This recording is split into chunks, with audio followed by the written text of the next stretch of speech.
देखो बच्चों, ये क्वेश्चन करते हैं, है ना। क्या है देखो, prove that integration pi by 4 to pi by 3 sin x by x dx greater than root 3 by 8 less than root 2 by 6। मतलब हमें ये प्रूव करना है कि इस इंटीग्रल की वैल्यू इन दोनों के बीच में आती है।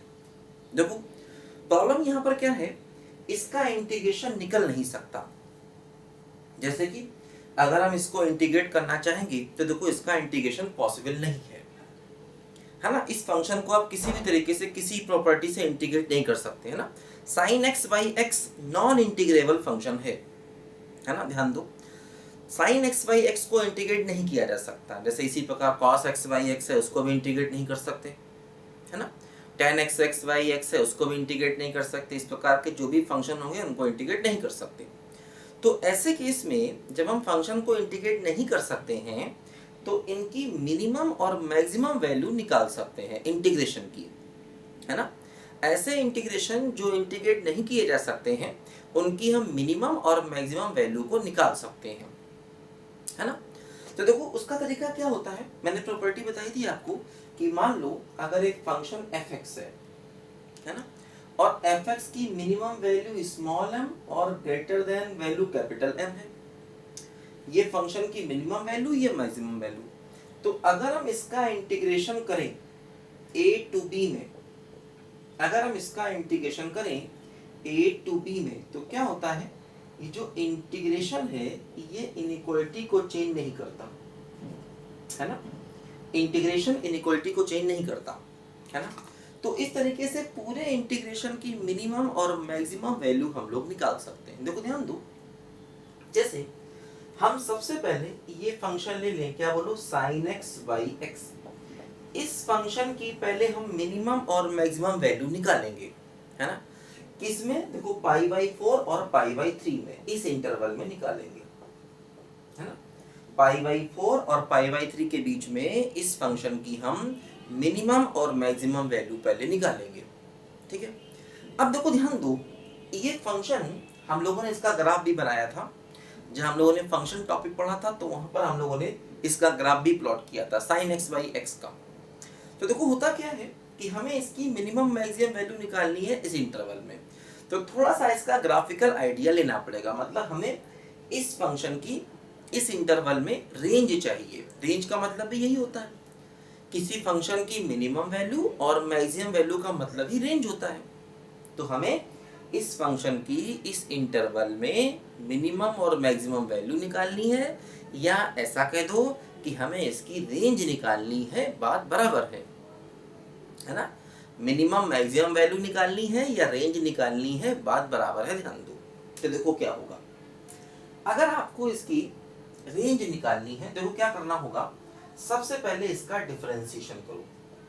क्या होगा, देखो डिनोमिनेटर इनटू न्यूमरेटर का डिफरेंशिएशन माइनस न्यूमरेटर डिनोमिनेटर का डिफरेंशिएशन अपॉन डिनोमिनेटर का स्क्वायर, ठीक है। अब देखो यहाँ पर हम क्या करेंगे कि अब ये पहले चेक करना पड़ता है कि भाई फंक्शन इंक्रीजिंग है या डिक्रीजिंग, रेंज निकालने के लिए, है ना। क्योंकि देखो हमें यहाँ पर जो रेंज निकालनी है वो थोड़ा सा ग्राफ की हेल्प से निकालनी है। तो मालूम करना पड़ेगा इस फंक्शन का ग्राफ कैसा है, मतलब ये इंक्रीजिंग है या डिक्रीजिंग है।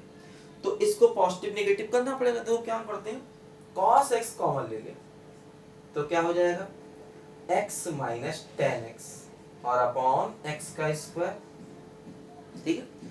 cos कॉमन लिया, यहाँ sin अपॉन cos मतलब tan आ जाएगा। अब मैंने देखो बताया था आपको ये कॉन्सेप्ट कि tan x हमेशा x से बड़ा होता है और x हमेशा sin x से बड़ा होता है। ये मैंने आपको बताया था पहले भी। 0 और पाई बाई 2 के बीच में, 0 पाई बाई 2 के बीच में, तो देखो क्या हुआ कि tan x x से बड़ा है, तो देखो ये पूरा का पूरा वैल्यू निगेटिव हो गया, क्योंकि cos हमेशा पॉजिटिव होगा, x स्क्वायर भी पॉजिटिव है, और tan x x से बड़ा है इसलिए निगेटिव हो गया। तो मतलब हम ये कह सकते हैं कि f डैश x निगेटिव हो गया, मतलब जो हमारा fx है वो डिक्रीजिंग फंक्शन है, डिक्रीजिंग। fx जो फंक्शन है हमारा वो देखो यहाँ पर डिक्रीजिंग फंक्शन है, ध्यान दो। तो अगर ये फंक्शन डिक्रीजिंग है तो इसका मतलब अगर हम इसका एक रफ ग्राफ बनाएंगे तो क्या होगा, देखो ये पाई बाई 4 है, ये पाई बाई 3 है, तो वैल्यू कम होगी, है ना, क्योंकि देखो 0 से π/2 तक ये डिक्रीजिंग है, इसका ग्राफ अगर हम बनाएंगे तो वैल्यू कम होगी, है ना, फंक्शन नीचे आएगा। तो देखो इससे हमें रेंज मिलेगी। अब देखो π/4 पर फंक्शन की वैल्यू क्या है, f π/4 निकालो। देखो π/4 रखो तो क्या बचेगा, sin π/4 अपॉन π/4। देखो ये हो गया 4/π, sin π/4 का मतलब क्या हो गया 1/√2। ये आ गया इस पॉइंट पर फंक्शन की वैल्यू। मतलब देखो ये वैल्यू, मान लो ये स्मॉल m है, तो देखो ये हमारा स्मॉल m आ गया, है ना, ठीक है। ये कैपिटल M मान लो, ये मैक्सिमम वैल्यू होगी, है ना, ये वैल्यू फंक्शन की मैक्सिमम वैल्यू होगी, ठीक है। अच्छा अब निकालो f ऑफ π/3, f ऑफ π/3, ये भी देखो यहीं से निकलेगा। तो क्या होगा, देखो ये होगा sin π/3 डिवाइड बाई π/3, मतलब 3/π और sin π/3 कितना हो गया बोलो, √3/2 हो गया। तो देखो ये हो गया 3√3 अपॉन 2π। तो देखो ये मान लिया हमने स्मॉल m है, तो ये हमारे फंक्शन की मिनिमम वैल्यू हो जाएगी इस इंटरवल में ना। यहाँ से यहाँ तक में देखो फंक्शन ऐसे जा रहा है, ये मैक्सिमम वैल्यू और देखो ये फंक्शन की मिनिमम वैल्यू, ठीक है। ये स्मॉल है मिनिमम वैल्यू और देखो ये फंक्शन की मैक्सिमम वैल्यू आ गई, है ना। तो ये हमारी है मैक्सिमम वैल्यू फंक्शन की और देखो ये हमारी है फंक्शन की मिनिमम वैल्यू।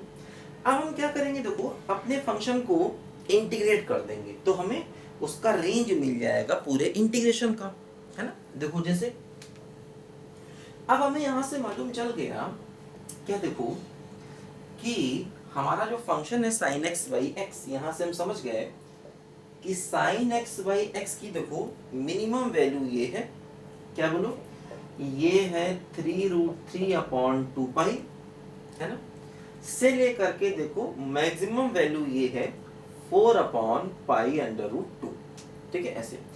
अब हम इसको इंटीग्रेट कर देंगे। इंटीग्रेट कहां से कहां तक करेंगे बोलो, π/4 से π/3 इंटीग्रेट करेंगे sin x by x। तो देखो क्या होगा, जब इसको हम इंटीग्रेट करेंगे, यहाँ पर ध्यान दो, तो क्या होगा, देखो अब इसका इंटीग्रेशन भी करना है तो क्या होगा, कांस्टेंट इनटू x, और x की जगह पर पहले अपर लिमिट फिर लोअर लिमिट, है ना, ऐसे, ठीक है। क्योंकि देखो इसका इंटीग्रेशन क्या होगा, दिस इनटू x, और x की जगह पहले अपर लिमिट फिर लोअर लिमिट। यहाँ पर भी देखो इसका इंटीग्रेशन क्या होगा, दिस इनटू x, और x की जगह पर पहले अपर लिमिट फिर बाद में देखो यहाँ पर लोअर लिमिट, है ना, ऐसे देखो होगा। अब देखो हमें इस फंक्शन की मिनिमम मैक्सिमम वैल्यू चाहिए, यहाँ पर ध्यान दो, तो इसकी ये हो गई मिनिमम वैल्यू और ये क्या हो गई मैक्सिमम वैल्यू। अब इसको सिंप्लीफाई करें, है ना, देखो इसको सिंप्लीफाई करेंगे तो क्या बचेगा, देखो यहाँ पर ये, देखो इसको सिंप्लीफाई करेंगे यहाँ पर तो ये बचेगा 3√3 अपॉन 2π इंटू π/12। देखो पाई से पाई कटेगा तो ये क्या हो जाएगा, ये √3/8 बन जाएगा। यही देखो हमें चाहिए। देखो हम चाहे तो इसमें इक्वल लगा सकते हैं, हालांकि यहाँ इक्वल नहीं लगा है, लेकिन हम चाहे तो इसमें इक्वल लगा सकते हैं। ये मिनिमम वैल्यू होगी, ये मैक्सिमम वैल्यू होगी, क्योंकि फंक्शन ये वैल्यू अटेन करेगा। मतलब अगर हम x को π/4 रख देंगे तो उसे अपनी मिनिमम वैल्यू मिलेगी, इसलिए इक्वल लगा सकते हैं, और फंक्शन को अपनी मैक्सिमम वैल्यू भी मिलेगी, है ना। जैसे कई बार क्या होता है कि फंक्शन 0 पर इन्फिनिटी पर जा रहा होता है तो वहाँ इक्वल नहीं लगाते, क्योंकि इन्फिनिटी वैल्यू से कभी मिलती नहीं, लेकिन यहाँ ये वैल्यूज फंक्शन को मिलेंगी तो इन पर इक्वल लगा सकते हैं। अच्छा इसी प्रकार देखो इसको सॉल्व करेंगे तो क्या बनेगा, देखो यहाँ पर ध्यान दो, π/√3 और देखो ये बनेगा π/12, है ना। तो क्या बनेगा, देखो यहाँ से ये π/12 आ जाएगा ये, है ना।